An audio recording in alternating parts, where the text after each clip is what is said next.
கனிம வளத்துறை அமைச்சரான ரகுபதி வழங்கி ஒரு ஆள் முடிச்சு எங்க போனது மாடு வெட்டி போயிட்டு 2 பேரும் பிடிக்கிறது மாட்டின் உரிமையாக நம்ம அவுக்காதீங்கப்பா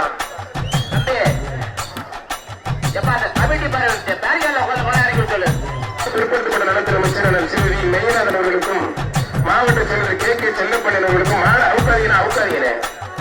கூட்ட நல்ல காலை நல்ல வீரர் திறமையா பிடிச்சு அந்த வீரர் இப்ப டாட்டாஸ்ல மாட்ட போறாப்புல அவுக்காதீங்கன்னு சமயபுரம் முத்துமாரி கோயில் மாடுப்பான் மாடு வெட்டி போட்டு மாவட்ட செயலர் கே செல்லப்பள்ளி அவர்களுக்கும் ரொம்ப பரிசு முருகனை கண்ணு ஒண்ணு 2 பேரும் தெரியும் ஆனா பரிசு விட்டுரு